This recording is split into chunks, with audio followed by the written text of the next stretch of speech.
Welcome to the Mom Owned and Operated podcast, the podcast about moms and for moms, where we have candid conversations about running a business, raising a family, and remembering ourselves. I'm your host, Rita Suzanne, a single mom of four, digital strategist, and provider of no-nonsense business strategies and tactics. Hi, this is Mom Owned and Operated. I am Rita Suzanne, and today I have my guest Tammy with me. Tammy, I'm so excited to chat with you about all the things. Please tell everyone all about you, your business, and your family. So I am Tammy Johnston. I am the Hold Your Hand and Kick Your Ass business coach. I've been working with small businesses for over 20 years, and I specialize in working with new businesses as early in their journey as possible. Like idea stage up to 2 years is where I can have the most positive impact, and I work to teach them the basic foundational skills they need to survive the first 2 years and then actually go on to thrive. And everything is real life, battle tested. It's none of this, okay, if the sun, the moon, and the stars all line up perfectly, this will work. No, this is the stuff that works in the trenches. I love that. And your mom? I'm a mom. How old are your children? My daughter is actually 21 now, and it's quite interesting because I started my business because I was fired from a job I absolutely hated, which is one of the best things that could have ever happened, because it would have taken me like at least a few more years to finally get fed up enough on my own to do it. And so I started my business, got pregnant, had to build my daughter and a business at the same time, took 30 hours of mat leave, and have been going strong since. So I've been through, okay, how do we work in between nursing and diapers and naps and pizza mom and picking up and dropping off and everything in between. Wow. So when a mom comes to you, or a woman or whomever, right? Do you work with parents specifically, or do you have a specific target that you usually work with? My target are, like I said, I love working with the new business owners. Like my perfect ones to get are what I call the praying for the pink slip crowd. They're somebody that they know they want to start a business, and they're hoping and praying to get that pink slip so they can get a buyout, so they've got some time and some money to go forward, and that are willing to do the work. So I work with everybody from like medical professionals, restaurants, breweries, tradespeople, coaches, retail, like everything. Are they willing to do the work? But I do have a lot of parents that do come to me. So usually when they come to you, do they have an idea in mind, or are they asking you to help them kind of like figure it out? They usually have an idea. They might need a little bit of help fine-tuning and figuring it out, but they usually do come with the idea because we need to have some place to start. Right. Well, I'm just wondering if they're asking you to kind of like flesh it out for them. Like, are you doing some research to figure out, is this going to be a profitable idea? Like, how are you helping them? Because I usually like people, I like to work with clients who've been in business for a little bit longer than you. I like them when they're like, they've already decided what they want to do. Well, and most people do, and that is absolutely wonderful. And I've worked with like everybody from like the idea stage up to, okay, I've been successful in business for 35 plus years and everything in between. And I love all of them. But the reason why I put my focus on the newbies is because unfortunately, within the first 2 years, 90% of new businesses fail. And that breaks my heart, because it's very rarely because there's a problem with the product or the service, or that the owner isn't working hard enough. It's the fact that they are completely lacking some, if not most, of the basic business skills. They're technicians. They're technically very good at their product or service, and they think that's it. That's all I need. And then they start, and life and reality kicks the crud out of them. Right. And they don't make it. And I'm going, that's not necessary. Like I'm going, we can teach you all like the 8 basic pieces that you need so that you can survive, and then we can get you growing. But if you don't survive the first 2 years, nothing else matters.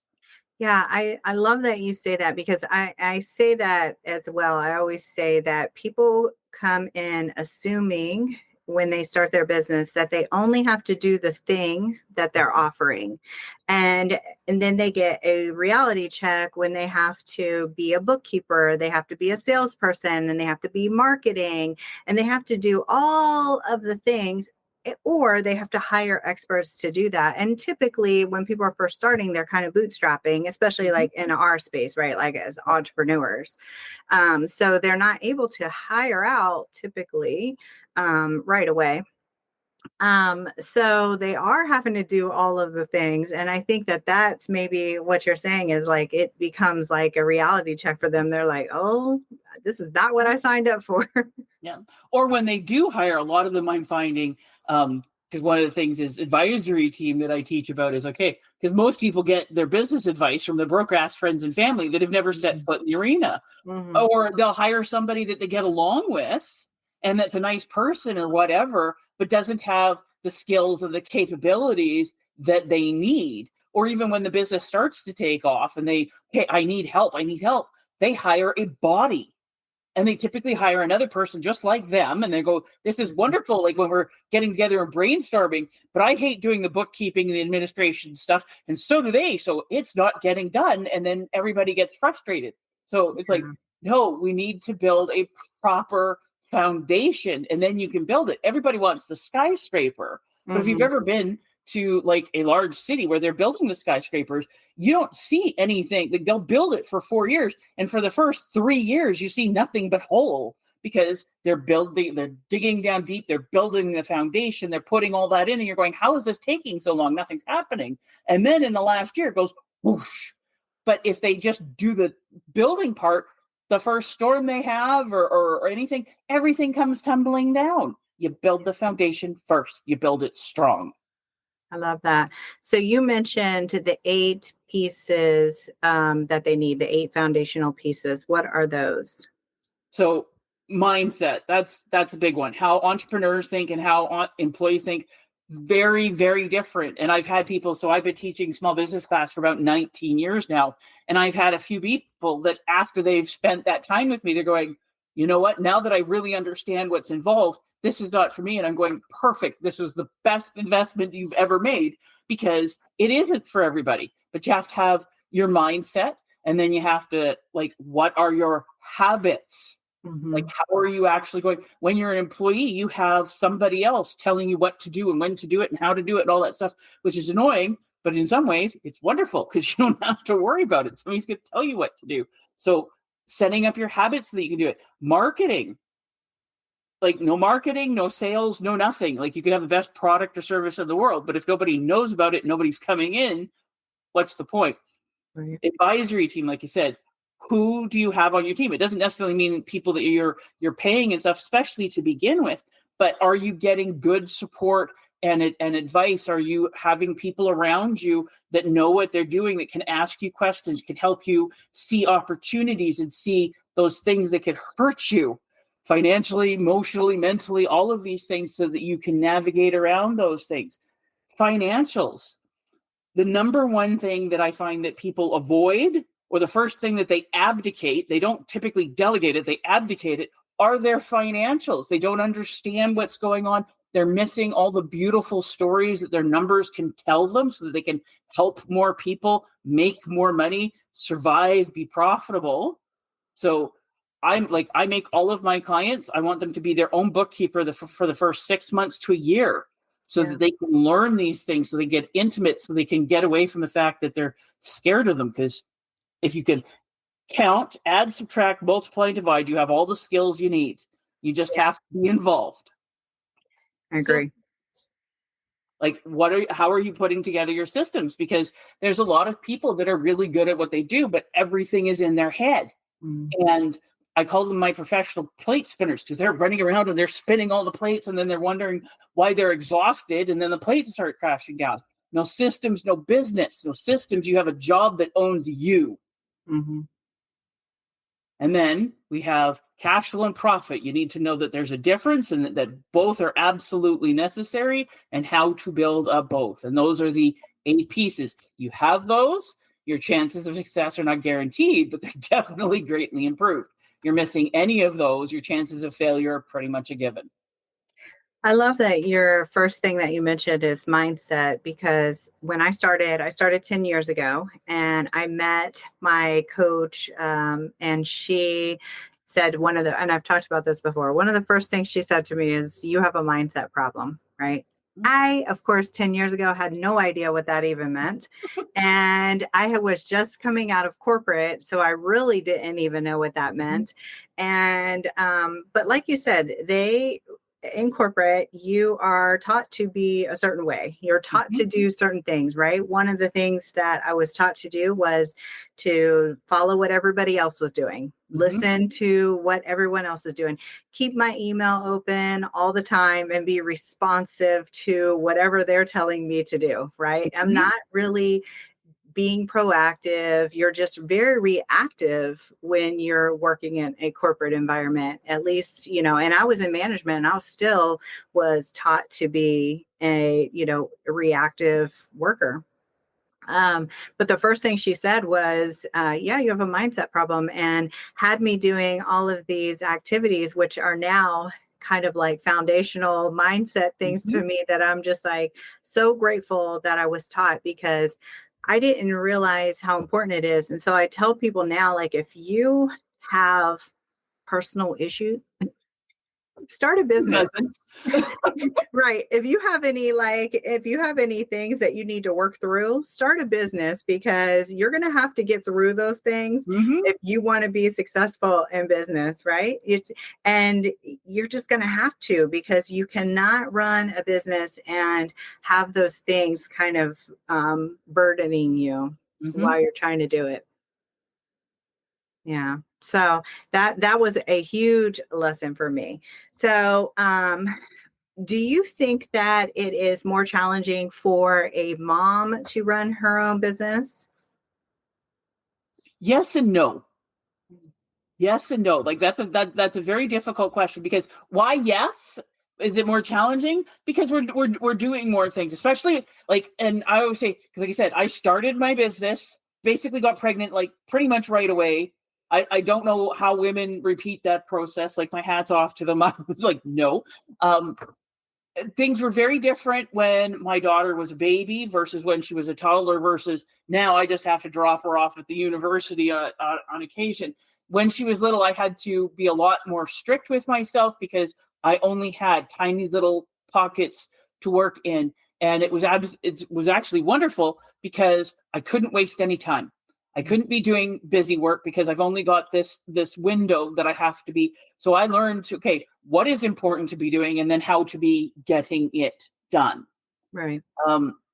And so that's why it's also a bonus being a mom, because like I said, it's a good thing we have moms, because moms keep the world running. If we were left, as much as I love my husband, and their dads are definitely getting so much better, children would not survive if left in the care of most men, because most men, their brains are like rooms, and they go into the room and they close the door and nothing's outside. Moms have to work on the open floor concept, because we have to, the kids are we're cooking, we're doing all of this stuff, and we have to keep everything running, which are incredibly valuable skills to have when you are running a business. The self-management, the time management, the other management, getting your kids to do the things that they need to do is wonderful training for like management and business and employees, and especially managing customers and clients. Like, those are incredible skills.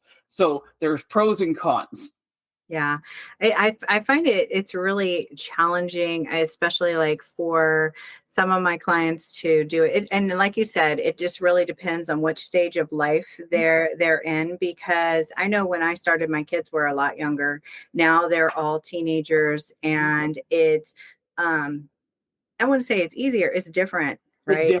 It's different because there are four of them. So sometimes it feels like a lot. It's just Yeah, you put your hands very full. Never want to be driven everywhere, right? Right. I'm just like, you have to, make their own rides and transportation and things like that is typically our issue that we're struggling with, especially because nobody's driving just yet. So Even though I have a 16-year-old, she's just not ready to drive. So yeah, I just do find though that moms will struggle with that, and then the constant interruptions and trying to stay focused on Well, the learning to manage those interruptions, because that's a big one that I had and have had to work with a lot of parents. It's like, no, we don't neglect them, but we have to train them to like boundaries. Okay, we as one of the things that I found with my daughter, because like you said, I worked from home, and like I took literally 30 hours of mat leave. Like I worked up until noon the day I had her. She was seeing clients with me before she was 2 days old. I missed teaching one class because that is literally the day I gave birth. She was with me the following week. She came to class with me.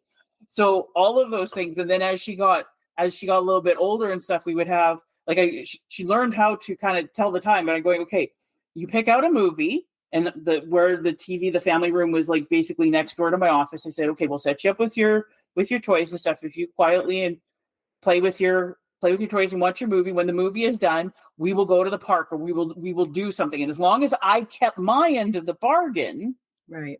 it was fine. So having to learn to deal with those things. And then some days like she was a lot needier than others. And I'm going, okay, we just have to adjust and find ways of doing things and making her not. One of the things I had to really work on is making her not resent my business, to make her feel it was taking away from her. I made her a part of it. Right. So she played my assistant, because I worked from home for most of the time. I had an office for a short little while and would never do that again, but teach her to answer the door and how to interact with my clients. And she was such a big girl about this, and she would love when I would do events and she'd come out and talk with people and get to show off. So she felt involved, not neglected by it. I love that. I love too that you were actually going to places and taking her with you, because it felt like maybe it was only acceptable to involve your kids after COVID, right? Like it was almost like, oh, my kids are here. Like that, you need to tell them, be quiet, I'm working.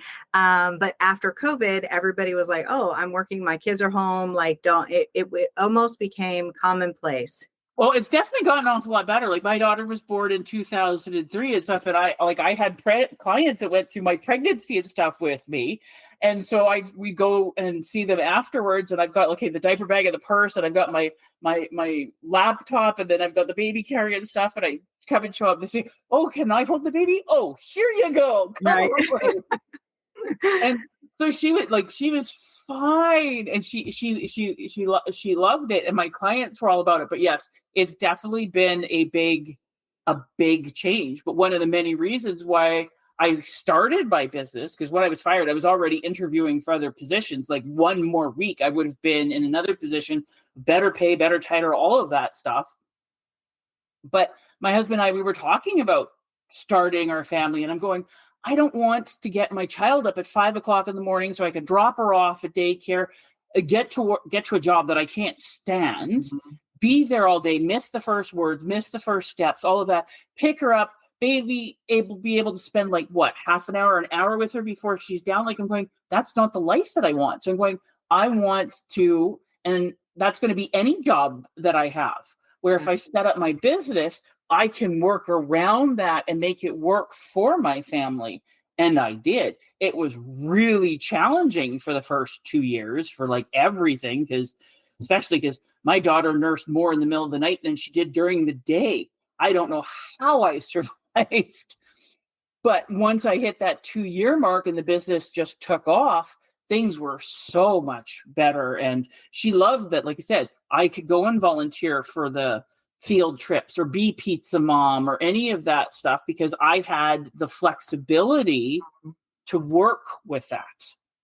Yeah, I feel like that's why a lot of us start our businesses, right? Like my kids were definitely the motivator for me. I had a business.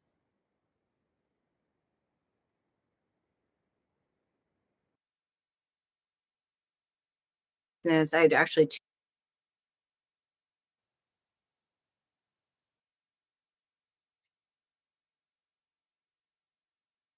You're freezing up, Rita. Are you there? Yeah, I'm there. You just froze up there for a moment.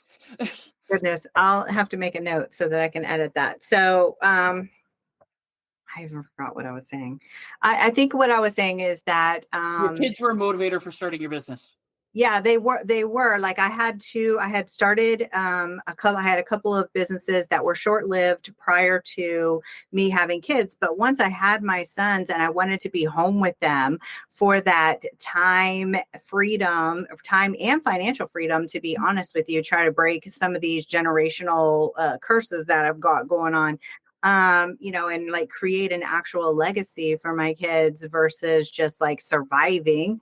Um, I just felt like they motivated me to just not stop, just to continue to, like, it was like I had to push no matter what my family would say, because my family has said to me more times than I will tell you to go get a regular job. And especially because you know how things fluctuate with entrepreneurship. So anytime there was a downtime, it was, oh, you should just go get a regular job. I'm like, no, I'm going to make this happen. This is going to work. Right. And I'm like determined because I wanted to be home with my sons. And then when I got my nieces as well, so I was like, even then, now I have 4 kids. So now I'm like, I have to make this work, regardless of what anybody says. So I feel like, sometimes they like push us in there, and then sometimes they like make us stay in there. Mm-hmm. Well, Yeah. I look at it this way. I wanted to show my daughter that she can build a life that she wants and Yeah. that she has control. And yeah, I had people, my mom in particular, because she worked in the same hospital and worked her way up for like 42 years before she retired. And she would have a hard time when I would change jobs, let alone when I started my business. Like I thought she was going to have an all-out coronary. She was so worried. But now, like she really likes it because I've got the flexibility, and I like this. Like there's so many people that believe, oh, when you have a job, it's so secure. I'm going, how many people have been laid off and downsized and right-sized and all of this stuff? I'm going, or there's a cap on how much money they can make, and it doesn't matter how hard they're working or what sacrifices. This is it. I'm going, I eat what I kill. I want to eat better. I get better at the hunting. And I love the challenge. I always tell my clients, I'm going, if you're bored, you're doing it wrong, because there's always things you can learn and improve. And this is the most exciting, wonderful game out there. Mm-hmm. I love that. Okay, so as we're gonna wrap up really fast, tell everyone this is something I mentioned that I want to talk about, is what tools or softwares, it could be an app, it could be literally anything. What are you using to create a little bit more like efficiency, freedom, flexibility in your business and life? So last year I signed up for Zoho Suite, Zoho. And I'm really, really liking that because it coordinates so many different pieces. Like it looks after my email campaigns. It looks after doing my social media posting. I can look after booking my clients and all that through there. Like it's got so many different pieces, and I'm just going through and learning all of them. Mm-hmm. And I love how it's coordinated. And I was going, okay, I was paying this for my social media posting. I was paying this for Calendly. I was paying this for this and this for this. And I just put it all in one where it's all perfectly coordinated, and it's actually cheaper. And I haven't even touched all of the things that it can do. I'm learning this part, and then we'll add in the next one. So I'm really liking that. That's been a wonderful tool. So what does it do? Does it schedule your stuff out, or is it like looking at your expenses? Like I'm confused. Well, it's got all the different pieces. Like it's got different little widgets in it. So like there's one it's called bookings, which is what I use to replace my Calendly. So I have it. Okay, you can do all of that, and then it talks with my Google Calendar. And then I've got, like you said, for my emails and my newsletters and stuff like that. That's all coordinated. Nice. It's got books, so I can do all my accounting and stuff in there rather than QuickBooks or something like that. So like I said, it's a suite of, okay, what do I want it to do? Okay. And it's got my CRM in there, all of it, and it's all coordinated. And I started using it almost a year ago, and I really like it. So it has the CRM, so it has the sales funnels that would lead to the email funnels. All that stuff kind of like connects together. I love that. I'm gonna have to check it out. I've heard of it, but I have not looked into it yet. So, and I didn't really know what it did. So that's well, I've heard a little bit about it for years, but I'm a member of the Canadian Association of Professional Speakers, and they were at one of our conventions. So I started talking, and then we had a proper meeting, and they actually showed me what it can do. And going, okay, yeah, this is a no-brainer, because I've looked at all sorts of different ones, and I was looking for a new CRM. And for what I was looking at, just a CRM, I'm going, I can have all of this for less than what I was looking for the one CRM. So I'm going, yeah. And it, like I said, it coordinates together very, very well. So I really like it. I love that. Okay, I'm going to check it out. And then what are you listening to or reading? Well, actually, I do both. So I listen to audiobooks every day when I go to the gym, and I have my library, which I absolutely love, because I'm all for, okay, let's learn and go through, and there's pros and cons to both. So like I said, I listen to audiobooks and I read. So one of my favorite audiobooks, I always listen to The Success Principles by Jack Canfield. I'm really hoping he puts out a 20th anniversary edition next year, because I've got the 10th, and I've been reading it since it first came out. So that's one of my favorite audiobooks. And another book that I absolutely love, The Infinite Game by Simon Sinek. Absolutely love it. Okay, perfect. So I never end a podcast without talking about self-care, because that was the reason why I started this podcast, was because I felt like I was failing at doing so many things. And so I wanted to talk to other mom business owners and talk about how they were able to do all the things. And so self-care was one of the things I had fallen off of. So what are you doing for yourself, Tammy? So two of the biggest things is making sure, like, I don't particularly love going to the gym, but I love the results that I get. And the fact that, okay, nobody's talking to me, I can go do my thing. There's being physically active is absolutely wonderful. And like you said, I always listen to my audiobooks and stuff there. So I find that that's a really, really big one. And then I do try to get outside for a walk during the day or the evening or whatever, when it's nice out, because I find that just being out in the fresh air and away from my office, my desk, because I love what I do. I love my clients and stuff. But a productive day for me is a lot of time on my butt in front of a computer. And then you just, it sucks out your posture, and you get up after a little while and you're going, oh, is my butt there? Yep, I can feel it. And so getting up on a regular basis, and like I said, trying to get outside, those are some ones that are huge for keeping me going. Yeah, the sun it's so important to get outside, and that's something that I need to do more of. Hopefully now this weather has calmed and it's going to not be 95 degrees and disgusting. Yeah, mine is usually it's usually either earlier in the morning here or later in the evening, because it gets pretty darn warm here, and I'm a pasty white chick that goes up in flames. Yeah, I don't like, I don't want sunburn or anything like that. So where are you at online? Like, what social media platform are you hanging out on typically? So best place to find me on social media is Instagram, and that's ksa.business. Okay. And then your website, of course. ksabusiness.ca, because I'm a pasty white Canadian. So okay. And I will put all of the links and stuff for you in the show notes. And then if anybody wants to connect with you, they can just reach out. Anything else?